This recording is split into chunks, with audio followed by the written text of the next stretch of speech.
If you like this podcast or the previous ones, please consider buying me a coffee at buymeacoffee.com/Frankie'sPod.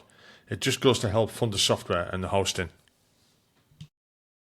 Hi, welcome back to the podcast. Tonight I've got the great honour, and I mean a really, really great honour, of speaking to General the Lord David Richards, who was the overall commander of the British forces not long back. Hi, sir. How are you doing? Right, thanks, Andrew. Very good to be with you. Thank you for, honestly, really thank you for agreeing to come on the podcast and tell us a bit about yourself. Okay. It's the same questions that I ask everybody. It's just the normal 5 questions that you've probably been asked many times before. So can you just give us a bit of background on where you grew up, why you joined the military, what was it like, why did you leave in the end, and how was that? How did that happen with you, and how did you feel about that? And also any plans for the future? Well, at my age, because I'm 73 now, I do have plans for the future, but I'm not certain how great they're going to be. Okay, well, you'll have to prompt some of that as we go through this. But where was I born? Well, I'm an army brat. My father fought in the Second World War. He was in the Royal Engineers to begin with as a private soldier, a sapper. He then got selected for a commission and joined the gunners. And he always counted himself primarily as a gunner rather than a sapper, you'll be pleased to know, although I'm not anti-sappers if you've got any sappers listening. In fact, I'm very pro-sappers. Anyway, he left, he fought mainly in Burma in the 14th Army, came back and decided he wanted to stay in the army. But it was contracting hugely at the time. In particular, the Royal Artillery was contracting hugely because you might not know it, but the Royal Artillery was actually bigger than the Royal Navy in the Second World War. Because if you count all the sort of funnies that they had, like coastal artillery, obviously all air defence, field artillery, garrison artillery, it was massive. And they cut the Royal Regiment even more than they did any other part of the army.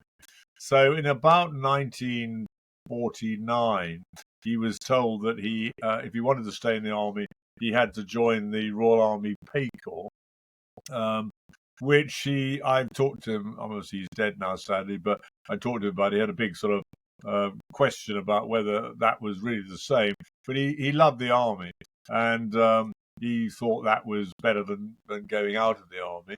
So he joined the RAPC, which was colloquially known, by the way, as the Royal Artillery Pension Club, because so many RAPC officers were ex-gunners because they'd found themselves in this same position, not be able to stay in the army when they wanted to.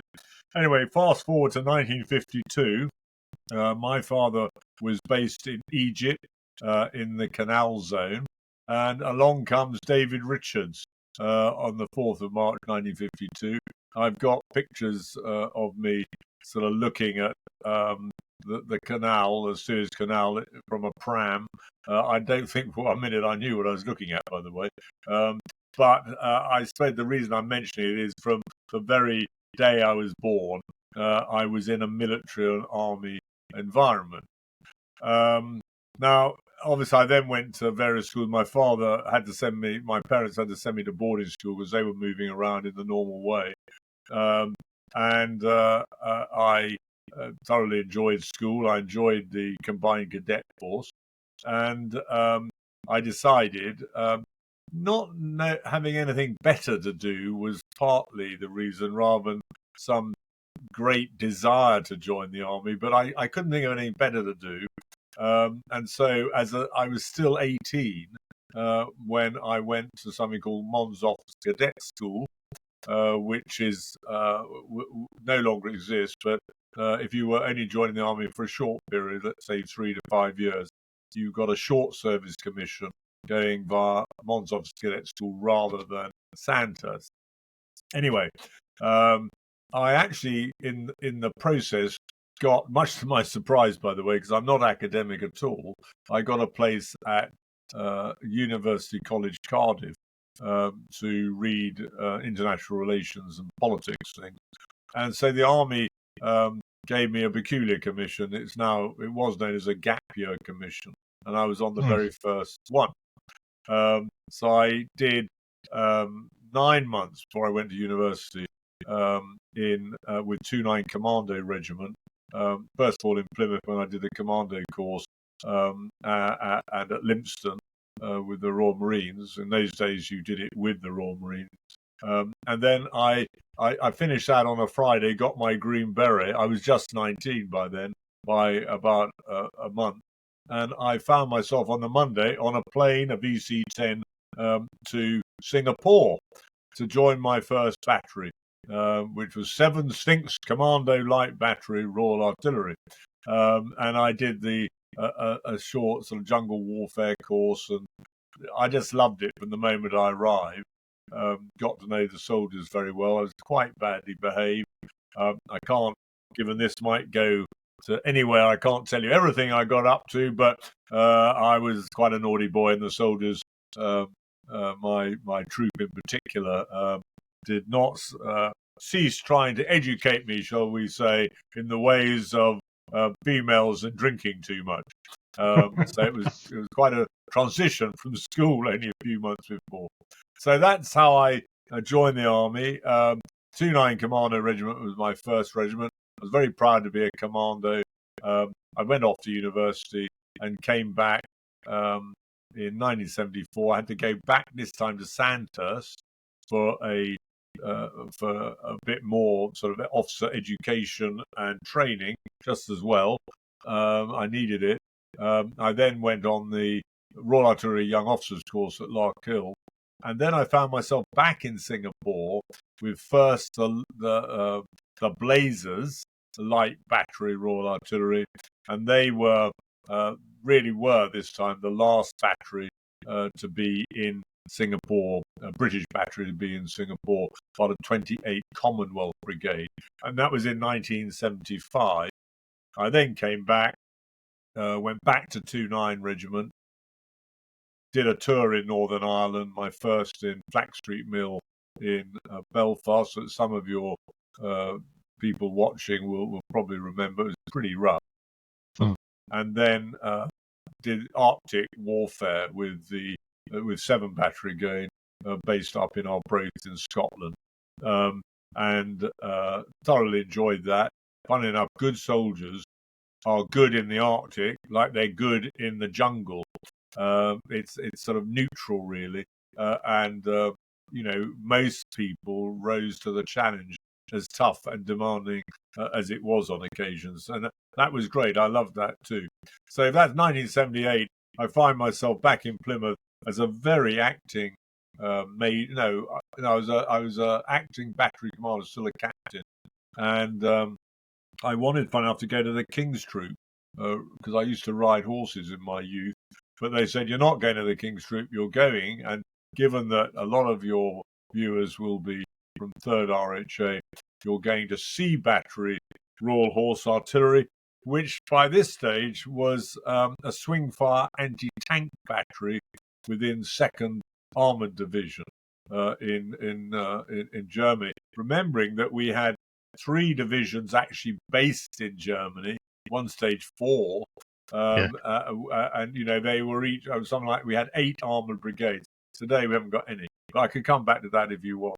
So I found myself newly married, by the way, on the 1st of April 1978. I got married.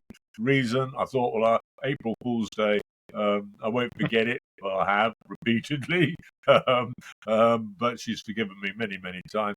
And one of the great pleasures of getting married where we did is quite a lot of my soldiers from 7 Battery came to join us at the wedding, which was great. And my father, who loves soldiers as much as I do, thought it was particularly appropriate, even though they all got far too drunk by the end of the day.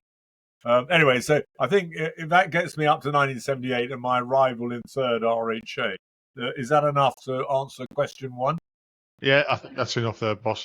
The one thing I want to ask you about Singapore, is you mentioned there that you were you were the last battery there, and they were leaving. How did that feel? Did it feel like the collapse of the empire kind of thing? Really good question. Funnily enough, in 1971, I mean, to give you a little bit of history quickly, in 1971, when I was there, I'd taken part in a farewell parade by the British to Singapore because Harold Wilson had decided in 1968 to withdraw. You might remember the phrase, to withdraw from east of Suez, and that was the collapse of the. It's fair to say collapse because it probably makes it sound as if it was all chaotic. It wasn't. It was the withdrawal of the British from, quote, east of Suez. We were going to focus on NATO and the Mediterranean. I took part in a parade with 40 Commando Group Royal Marines, and 7 Battery was the 40 Commando Group's affiliated battery. We lived with them in Singapore. In 1970, Ted Heath had become Prime Minister. The Conservatives had won the election. And he said, right, we're not withdrawing from east of Suez. We're going to keep a footprint in Singapore and Hong Kong, I have to say. And it wouldn't be 3 Commando Brigade anymore. It would be 28 Commonwealth Brigade. And I was based there subsequently in 1975 with the Blazers, as I said a minute ago, with the Gordon Highlanders, who were the British battalion in 28 Commonwealth Brigade. But quickly, in 1974, Wilson gets back into power and he says, watch my lips, we are withdrawing from east of Suez. So I took part in a second parade to say goodbye to Singapore. And I don't think there are many others who can have that claim to fame. But it was because of politics in England that we withdrew twice. Was it end of empire? Look, I was a very young officer. I loved doing what we were doing. I didn't really, I don't think much about it. And by then, we weren't sort of haughty colonialists. We sort of knew our place, I think, and certainly at the working level, we were pretty well behaved and rightly courteous to our Singaporean hosts most of the time. Most of the time, yeah. I mean, you've moved over to Germany. You've ended up with Sea Battery in Gütersloh. How did you find living and working in Germany compared to the UK, Singapore, and traveling around like places like Norway and everything like that? Because you kind of get stuck. I mean, I like Germany. I really did. Gütersloh was my first posting, Mansa Barracks, and I like the fact that it became a family. The whole subunits. I mean, even like bumping into the other batteries, like bumping into 4 Battery and 3-1 Battery and stuff like that. You were still all like mates. You know, there was rivalry, but because I suppose you were there all weekend and you stuck and you gelled. And in UK regiments, that doesn't happen, and you know, it's just the way it is. Yeah. But how did you find the difference between 7 all over and then kind of being stuck in the middle of Germany? Well, you've described it really well, Andrew. I loved it, as did my wife. We were 16 years, I think, in Germany altogether. I have to say, when I was posted to Sea Battery, the wags in 2-9 sort of say, hey, you're going to go off and be a horse gunner, are you? And all that sort of thing. And I had actually just wanted to go from 2-9 to 7 RHA, 2-9 to 7 RHA, and be that sort of gunner. I wasn't a great enthusiast for the posting, but very shortly after we arrived, although domestically we didn't have a proper quarter for the first 3 months, and I was away on exercises almost from the outset, because we forget that 1st British Corps, the British Army of the Rhine, is often sort of derided in some ways. Actually, we were pretty good, and we trained a lot. And one of the reasons we were pretty good is we were very cohesive for the reasons you've just rightly said. We lived and breathed and socialized all together in Germany. And in those days, we didn't go back to England very much. I mean, later people seem to spend a lot of time on the Autobahn going back to England. But we were very busy exercising. And when we were home, we were with our families or with our mates. Very strong battery identities. Each battery had a battery club, regimental things. I mean, that was with later when I went to Mansa, because that was, by the way, in Mansa Barracks. We were part of 40 Field Regiment, but we were C Battery RHA as a sort of lodger unit. A little uncomfortable, but it worked well. People were sensible. And then 47 Regiment took 40 Regiment's place, and that was fine too. All in Mansa Barracks. We were the swing fire battery for the division, and that was very exciting. Our wartime role, which we practiced a lot, as I'm sure you did, was up on the inner German border. And we provided anti-tank support for I think they call it the screen force, was right up on the inner German border. And then we fell back through places like the Sabessa Gap. I don't know if those names ring a bell with you. The Bockenham Bowl, all things that the BOR warriors, we all took for granted. But I'm not certain how long we would have lived if the group of Soviet forces Germany had attacked. But we took it very seriously.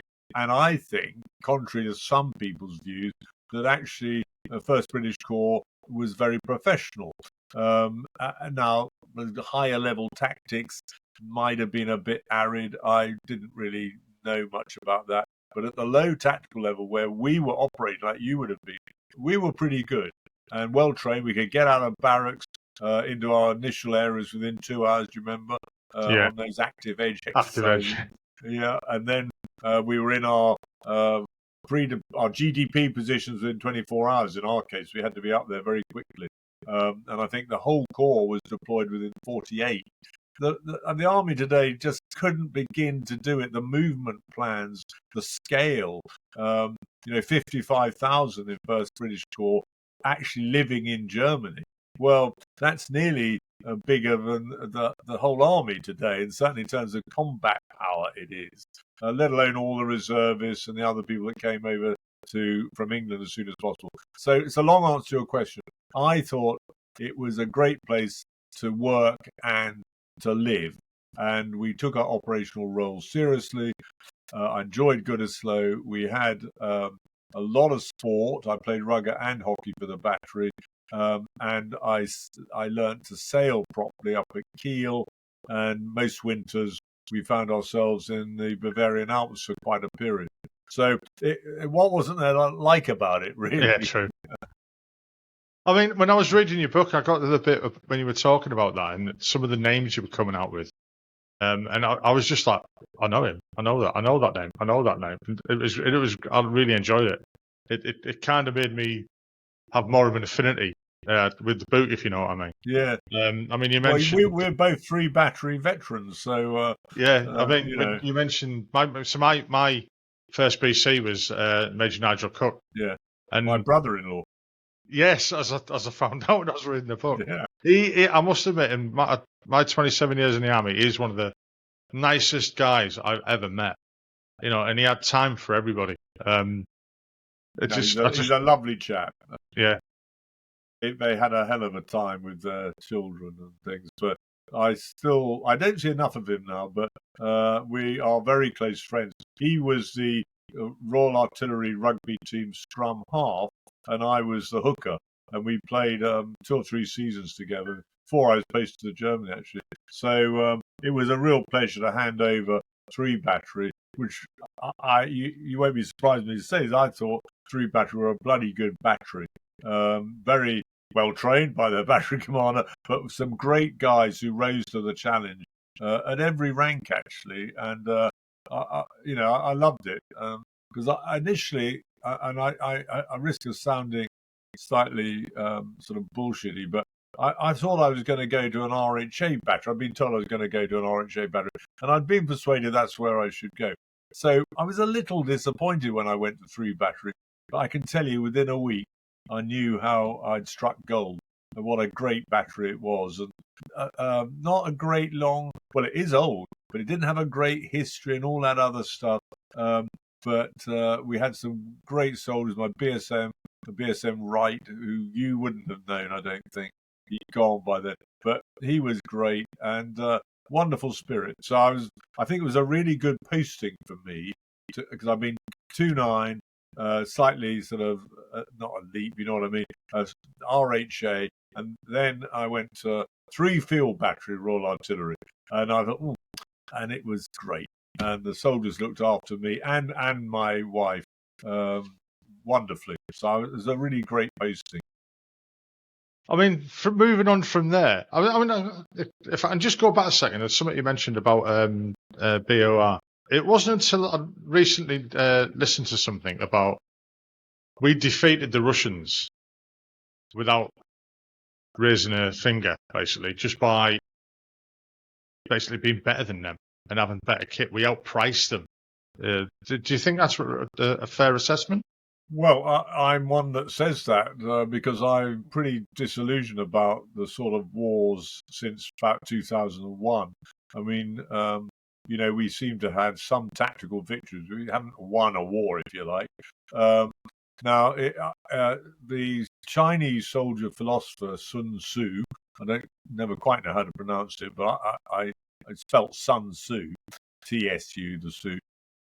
He said, and he's a great, he really is very, very good, this guy. He was writing in 500 BC, would you believe? He said the acme of military skill is to defeat your enemy without firing a shot. And that's exactly what you and I and all those other people throughout the Cold War who were based in Germany and indeed in the rest of the armed forces, who were, if you like, part of the Cold War, we defeated the Soviet Union without firing a shot. So the acme of skill, if that is the right test, and I think it is, was well met. And there's nothing worse than going off to war and losing it, and losing a lot of people in the process because it hasn't been properly thought through. So the reason I agree strongly with you, I think that the soldiers and others in First British Corps can be very, very proud of what they did. They won that war without firing a shot, and there can be no higher accolade militarily, if you believe Sun Tzu, and I do, than that. I mean, it's one of them weird things where people look at it and say, well, nothing happened. You were in Germany.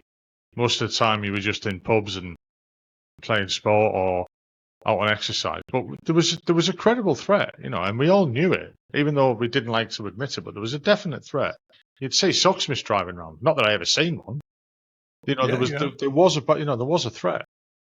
Without doubt. I mean, we basically called their bluff by at least appearing a lot better than them.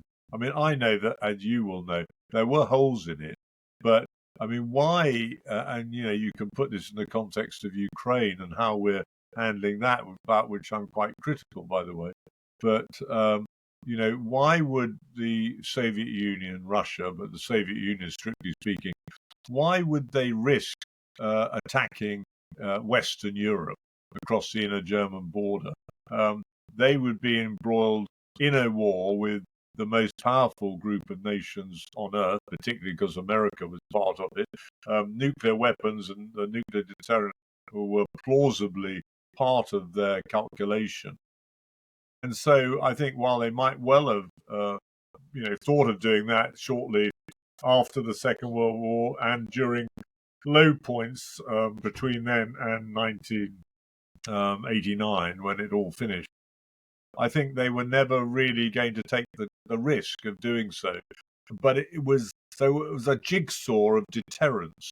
And First British Corps, along with the other corps, remember we had the 2 American corps, 2 German corps, the Dutch and the Netherlands Corps. We were in Northern Army Group in the northern half of West Germany.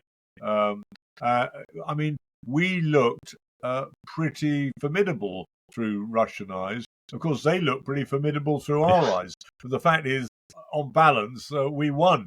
And I think it's very fortunate that President Gorbachev saw the writing on the wall. But we had also a couple of outstanding leaders in President Reagan in America and Margaret Thatcher in this country, who gave us the the level of forces and the investment that was needed. Even though I do remember when I was commanding 3 battery, so I think we can be very proud of ourselves, Andrew, is what I'm saying. And I often think that really, I'm not looking. I don't need any more medals, but it always slightly disappoints me that the Cold War generation didn't get a gong for their service, because if ever anyone deserved a gong in many respects, it was the veterans of BAO. I mean, moving on from there now, you became commanding officer. Well, you won't have to do staff jobs, but then taking over as commanding officer of 3 RHA. And I don't know how to put this. I've noticed that a lot of the commanding officers of 3 RHA tend to go on to quite high positions. And I don't know if that's meant to be that way, or it's just a coincidence, if you know what I mean. Well, yes, quite a lot have. I mean, more in the past than in the last 20 years, although 1 or 2 did. When did I command? Yeah, so I commanded 92, 3, 4. So that's over 20 years ago now. But of course, RHA, Royal Horse Artillery, traditionally was meant to attract the best of the officers in the Royal Regiment of Artillery, and you had to be graded a bit higher than others, that sort of thing. Now that actually, give or take, died a death, but the tradition was still there. So certainly to command an RHA regiment, if you were lucky enough, and timings, a lot of luck involved, because someone who could undoubtedly have commanded an RHA regiment, probably he might not have been at the right time in the right place, so he went and commanded another one and would have done terribly well. But I was clearly earmarked to command 3rd RHA, because I went after my time in Berlin, because I commanded my 3 battery, 85, 86. I then went to Berlin as the Chief of Staff of the Berlin Brigade. It was a great posting. I then was promoted to Lieutenant Colonel, and normally, if you were going to command, you'd probably do a couple of years before a regiment came up. Well, I did really 3 years at Camberley as an instructor, and I got a bit frustrated. I thought, well, am I going to command anything? And they all say, you will command it. And they were keeping me for 3rd RHA. And so I did longer in some respects than the Lieutenant Colonel, learned a lot in the process, and then went to 3rd. And yes, my immediate predecessor, Freddie Viggers, who one of my greatest friends, he went on to be a 3-star. People who commanded after me, General Barons is one of them, went on to be a 4-star.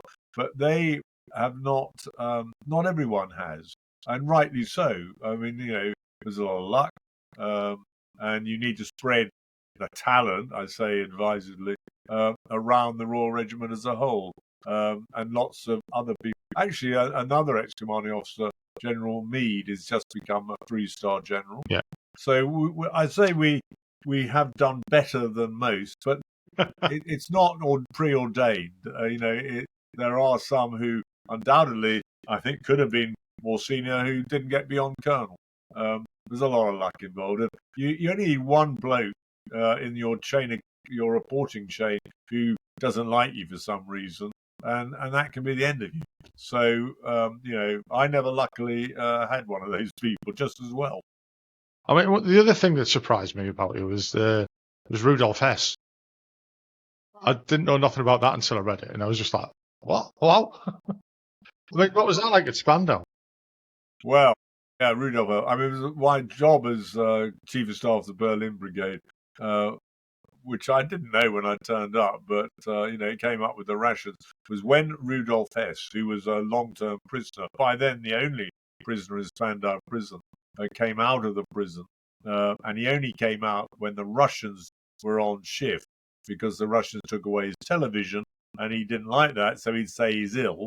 And he had a whole floor of the British military hospital in Berlin, which is assigned to Rudolf Hess, and we had a well-practiced drill for taking him into the hospital. So as he came out of the prison, he became my responsibility, and I sort of clocked him in. And when he went back, I sort of checked he was back in the prison. But the last time he came out, he was dead. So that was the end of that task. And then they built an Naffy. Yeah, they built an Naffy. Was Such a shame. It was a wonderful prison. I was the last governor of Spandau prison, because when he died, the Russians, French, Americans, and British gave responsibility back to the British alone. And the lovely Major General there called Patrick Brooking, he said to the Brigadier, who's my immediate boss, he said, right, you'll take responsibility for Spandau prison. And, in true form, I was summoned and said, right, you're taking responsibility for Spandau prison. And I then had to arrange for it to be knocked down, literally knocked down, brick by brick, buried in a huge hole in the ground at Gatow Airfield in Berlin. And then they built the Naffy over it. And it was to prevent it from becoming a shrine to Nazism. Yeah, I won't go into that one, because I remember interviewing a guy who lived out in Germany for quite a while before he left the army, then joined again, and he lived in rural Germany. And there's quite a few things go on there that shouldn't. Let's put it that way. You're right. I best not go into it, but it hasn't died completely, has it? No. Which shocked me, to be honest. So back to third. I remember listening to at the former commanding officer, not in the artillery, but it was in another podcast, and he mentioned that there's levels in your command and that you want to do, and obviously like platoon command, and then commanding a company or a battery, and then commanding a regiment's the pinnacle, because most people won't ever get to do a command of that many men or that kind of formation again, unless they get like to the levels that you obviously got to. Do you think that's right, or right to summarise that way? Yeah, I mean, if you're lucky and keep your nose clean, I suppose you can go on up. But command of a regiment or a battalion, if you're in the infantry, it must be one. It's the most demanding level of command, because the buck stops with you as a CO. Whereas when I was a brigade commander a few years later, if a CO of a regiment came in to, worry me or complain, I often used to think, well, look, when I was a CO, I'd sort that out myself. I wouldn't be going to the brigadier to help me sort it out. I don't think I ever did. So it's really the most challenging level of command. It's the most satisfying for that reason. It's the last level where you should expect to be able to know, give or take, every soldier in your regiment. And Third RHA, when I took over, because we were contracting as the Cold War wound down, I had about 750 soldiers. And we were based in Colchester, then moved up to Topcliffe. I had an amazing team. My RSM Druitt, and I are to this day very good friends. In fact, I am having lunch with him on tomorrow, along with some other veterans from Goodisloe Sea Battery days. And I think, I loved being the CO. I mean, everyone knew who I was. If I turned up as a brigade commander or higher, no one ever knew who I was, probably. But, in third, as a CO, and I'm sure every good CO is the same, I knew every soldier, and every soldier knew me. And I would talk to them a lot.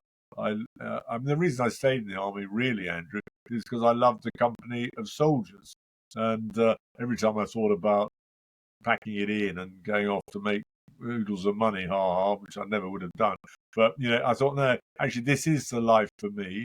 And it's all about soldiers' humour, the banter, all that, which I tried to get as much as I could, even when I was a 4-star. I mean, there's one thing that came over in the book while I was reading it was, I wouldn't say you don't give a shit what people think about you or your attitude but you don't. How can I put it? You say what you feel. You say what you mean. That came across quite well in that when you were describing other people. Put it this way, I don't think I was supposed to laugh so much at reading your book, but I did. And one thing I know we're pressed for time here, but one thing I want to move on to is Sierra Leone. Obviously, I was in the military at the time, but I was elsewhere, and we didn't really pay that much attention to it, the things that were going on there. And I didn't really know that much about it, again, until I read the chapters in your book about it. I've spoken to other guys who were in the paras and they'd been out there and things like that. But it was quite, for you to just turn up and basically take charge and say, right, we're doing this, sod what they say. I think it's quite amazing and very brave as well. I must admit, I'm very brave. It was such a strange time and era, really, because again, it was an ex-colonial country that we looked after. So I'm glad that we did go out there and, well, you actually sorted an issue out. I mean, what was that like when you first turned to that?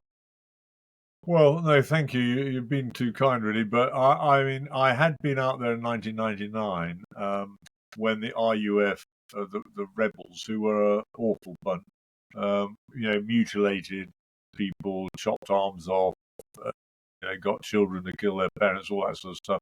I'd seen a bit of it in '99, January, February '99, and then in March 2000. In the meanwhile, the politicians had done a deal over the head of the president, really, who I'd got to know in '99 well. And the RUF rebels, under an awful man called Fode Sanko, had basically duped the government and the United Nations and people like Robin Cook, who at that stage was our foreign secretary. And I was sent out there to do a non-combatant evacuation operation in NEO to get the British and other entitled persons, EPs, as they were known, out of the country and leave it. Well, I'd seen the year before that these RUF guys were really a bunch of bullies. And also, you all remember as a professional soldier that in Rwanda, there'd been an awful genocidal massacre of Tutsis by the Hutus. And then at Srebrenica in Bosnia, the Dutch had been forced to let the Serbians kill a lot of Bosniaks.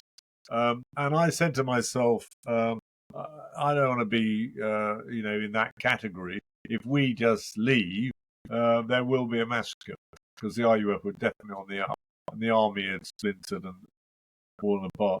So I like to think that other people in my position would also have had the moral courage, because you say it was brave, and I know it took a certain amount of moral courage to say, right, we're going to not just obey orders and leave, because we could employ the same tactics to actually stop the advance of the RUF. Behind the tactics was a different purpose, which was to stop them rather than simply allow us to evacuate people. But people in London didn't seem to get that. And in the meanwhile, for about 2 weeks, I got on and did what I needed to do. And then they decided to let me do it. But I must say, I will agree with you, for a couple of weeks, life was a little bit difficult because I had to some degree, deceive my chain of command about my true purpose. And we worked very closely to the BBC and other media outlets. One or two of the journalists remain a good friend to this day, actually, who I took into my confidence. And they, particularly a man called Alan Little of the BBC, they sort of gave a very a different spin on what we were doing in order to allow me to get on and do it. So it was quite complicated, hugely rewarding, and there's still thought, I don't know if you heard, of making a movie about what we did. But as my wonderful ex-house sergeant, ex-third RHA, Sergeant Major Tranter, Tranny he's known, Julian Tranter, some of you will know, he once, when we were discussing who should play me in the movie, and I said, well, I imagine it'll be someone like Daniel Craig and maybe Tom Hardy and Benedict Cumberbatch, these sort of guys. And he looked very disconcerted. I said, well, who do you think should play me then, Simon? You're the only guy in the whole army who say anything you like to me because we're so dependent on you. Because by then we were living in Kensington Palace and I was CDS, I think. And anyway, he said, well, you wouldn't like to hear. I said, well, yes, I do. Tell me. And he said, well, I think Danny DeVito would be good. About the shortest, ugliest little chap you've ever met. But that's soldier's humour for you, isn't it, Andrew? Yeah. Yeah, it's been a lot of fun. But yeah, thank you. Sierra Leone was a very satisfying operation. And if people sometimes ask me, what's the best operation you were involved in? It has to be Sierra Leone. I mean, you moved on from there to serving Kosovo and Afghanistan. I mean, the very different areas of operation and you were a very different command as well. Could you compare them two together, or? I didn't go to Kosovo. I did East Timor.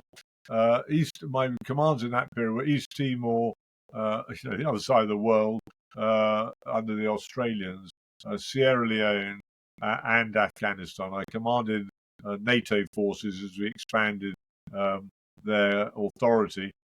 I say that inverted commas across the whole country. That was the biggest and most challenging operation I commanded. And it was what's known as a theatre. I was a theatre commander, so I was spending a lot of time with political leaders, President Karzai in Pakistan with their political leadership, and hosting all sorts of visits from prime ministers and presidents and so on, as well as conducting at the tactical level quite a demanding operation. But it was very, very complex compared with Sierra Leone, which had complexities, but it was all sort of within my control. All I would say, there's a common denominator, which is, again, something you'll recognise, is that the officers and soldiers I was fortunate enough to have under me, and I'm in Afghanistan. It was not all just British by any means. Americans, I had an American division under me. Virtually every other nation in NATO was under my command to some degree. That would be an arcane discussion for another day. The red card and all those problems. Afghanistan was very complex. The guys that made it possible to achieve our goals were those who worked for me. And I can't really think, as long as you liberate them to use their initiative and their professional skills, I can't think of anyone that's ever knowingly let me down, actually. You've got to know who can do what at what level. Some people are skilled in different things to other things. And so that's a necessary skill for a senior officer, because you'd be wrong to ask someone to do something that they are not able to do. But very rarely do people actually let you down. It's usually because you've got it wrong, or you haven't given them clear instructions, or you've asked too much of them. And then, of course, on top of all that, you've got particularly British Army humour, which is a theme running through all my career and still makes me chuckle every time I meet up with old friends. I mean, how do you feel about the collapse of Afghanistan and the Taliban just walking back in? I mean, personally, I never served there, so I don't really have that much of a grasp of the enormity of it, really, because I didn't experience what was happening there. But it just seems, I don't know how to explain it. It just seems a complete and utter waste of the time that we spent there, and we felt abandoned by the Americans when they just upped and left. Well, to be fair to the Americans, I think it was very badly conceived and poorly executed, except at the very low tactical level where as ever, people did what they were told to the best of their ability. But none of us will ever forget the sight of those Afghans dropping off that plane as it took off and so on. We won't really know the answer till history allows us to understand where Afghanistan is, say, in 20 or 30 years' time. The fact is that, though, that many excellent British and other soldiers lost their lives or were maimed, wounded in Afghanistan. And they, like all of us who fought there, have every right, I think, to be a little bit bitter about the way our political leaders let us down. I do understand why they felt it had to stop. It didn't have to stop, actually. The Afghans were able to be supported with very little risk to Allied armed forces deployed there for many, many years to come. But American politics in particular dominated the discussion. They decided, actually President Trump initially, but then carried out by his successor, that they wanted to come out. But our British political leadership did not argue much against it. I think they lost heart. But it was a moral disgrace, really, the way we left them to it. And obviously extremely difficult for the families of those who'd lost their lives or who had been wounded there. So I share your view, but I don't think it was. We can say it was a waste until we see the long-term outcome. For example, I was talking to someone today who goes to Afghanistan quite a lot. Taliban, who are looked on as sort of ogres, actually are keen to be brought back into, if you like, international life. And I think, and I've said publicly, that we ought to be magnanimous in defeat as much as I hope we would be in victory. Now is the time, and I don't like the way we're refusing properly to help the Afghans. The vast majority deserve our help. That now is the time to do something for Afghanistan. At the geostrategic level, it would prevent them becoming part of China or Russia. And at the economic level, we could work very closely with them, have all sorts of raw materials, oil, gas, all these sort of things. I think we chose the wrong war to fight there. We all did our best to deliver on it, but without huge commitment by nations, in particular the USA. And they did for a little while, for about 2 or 3 years. They had about the right correlation of forces, but without sustaining that, it was never going to work. We were asking too much of ourselves. But I don't think the British Armed Forces, the British Army in particular, need be at all ashamed about what they did in Afghanistan. They never lost a battle per se. It was lost at the strategic level as a result of lack of political resolve and political incompetence.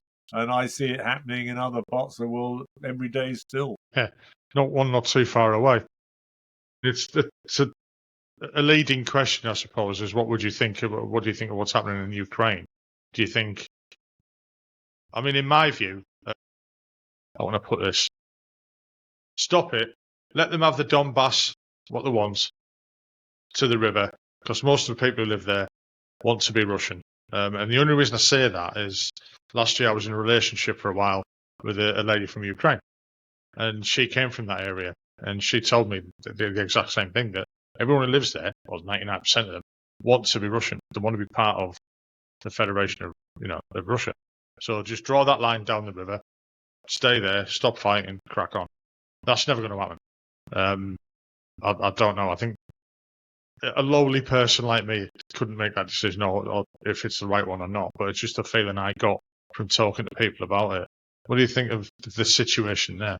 Well, broadly, I'm in your camp. I think that in some respects you could claim plausibly that Russia has been defeated at the strategic level. If you remember, she set out to take Kyiv. NATO is now bigger and stronger than it was as Sweden and Finland have joined it. That isn't a very good outcome for Russia at the strategic level. We need to remember that as people, build them up this sort of ogre-like figure. But yes, I mean, I'm a great believer in Sun Tzu, and he said, know your enemy. What we, the West, didn't understand, and it's picking up your theme, is that for the Russians, NATO expansion, which looked very plausible, but in the last 10 years, when some Western politicians who should have known better said that of course, we're going to let them join NATO and the EU. But for Russians, smarting from their perceived failure, defeat in the Cold War, that was just too much. And so for Russia, it is an existential issue, Ukraine. And NATO expansion in particular, they feel very threatened by. There's no point people in the West, and I hear this all the time, say, well, they don't need to feel threatened. The fact is they do feel threatened because of history and lots of other factors. So I think it's very interesting that your Ukrainian friend said that, because I have said similar things from the little I know at that level. And of course, you'll never hear a Ukrainian who's put it on the BBC or anything say that. Their information operation is pretty good and tight. I mean, to cut to the quick, Andrew, I agree with you. I think we were wrong to encourage the Ukrainians to fight and then not give them the means to win. Indeed, we didn't even define victory. We came out with silly things like we're there for as long as it takes. No one defined what it is. So a lot of very good Ukrainians have died. Something like 100,000 amputees in Ukraine. That's unsustainable. Prime Minister Johnson stopped them negotiating in the first year when they had a good opportunity, actually, because they pushed Russia back. And they were sort of, for a while, on the up, the Ukrainians. But that's when they should have negotiated. But Boris Johnson stopped them, along with other people who I think should have known better. A lot of military generals said, well, now's the moment to go and capture Crimea. Come on, da-da-da. And I said at the time in a couple of media interviews, my worry is that we are hopelessly underestimating Russian resolve and how important it is to Russia that this is, it ends up in the sort of place that we now see it becoming, i.e., as you said, the 4 oblasts, I think, are give or take in Russian hands. They're never going to agree to give back Crimea. My problem, very quickly, or the problem, is President Zelensky, who's been, I'm sure, a very inspirational leader in many respects, will find it impossible to survive politically and if he gives back those 4 oblasts or agrees to Crimea becoming sort of permanently Russian. So my take on it is that this is not going to be resolved diplomatically in the way that President Trump, I think, rightly wanted to do. It's going to be resolved ultimately on the battlefield. And Russia, at the moment, after 3 years of relearning how to fight a war, I think is in a position of ascendancy. And a lot more good people are going to die in the process. Unfortunately, yeah. And I think your line down the Donbass is about right, which is really what President Trump was advocating. But I'm afraid President Zelensky has said, I'm not prepared to do that. And the Russians have been very elliptical about it too. I think they think they're on the up and up. And why, if you're in that position, unless Zelensky said, right, you can have the 4 oblasts and Crimea, let's stop, I think then Russia probably would stop. And lots of people say, well, they'll then attack us again in 2 years' time, or Ukraine. I don't actually buy that. We then build up Ukraine to be able to defend herself well, and she's done a pretty good job already. I don't think Russia's going to take on NATO. Why would they? Through sort of frontal attacks across the equivalent of the inner German border, they're not going to do that. This was a one-off requirement to neutralize Ukraine, not to take on the rest of NATO. I mean, a lot of people in Russia don't like NATO, and they don't trust NATO. Again, we all say, well, why is that? But actually, it's because we have, contrary to what Russians thought was going to happen, we have expanded right up to the Russian borders, and they don't like that at all. For them, that's not good. So I agree with you. Whether it's going to happen, I don't know. I'm not certain. I think both Zelensky and Putin will find it very difficult to negotiate this year. We'll have to see, say, come the autumn, where things lie militarily. And the sooner it finishes, the better, because it's one of those hopeless wars that's not really going to get anywhere. But lots of good people are going on dying otherwise. I mean, I'm aware of the time at the moment, Yeah. sir, so I'm going to thank you for coming on. I mean, I'd love to sit here and talk to you all night. There's lots and lots of things I really want to ask you about, but again, aware of the time, and I know you need to get off. Okay. Well, I'll tell you what, Andrew, if you really mean that, let's, in 6 months' time, we'll reconvene, and if you want to, we can do a phase 2. Yeah. By then, you're going to finish the book. Yeah. More driving around. Again, thank you for coming on. I've really enjoyed it. I'm enjoying the book. And yes, I'd love to get you back on in 6 months' time or whatever. That'd be great. So again, thank you for coming on, sir. Well, Andrew, thank you. Thank you for your service. You know, it's for people like you that I'm still very involved in a number of veterans organisations, particularly Commonwealth veterans for blind.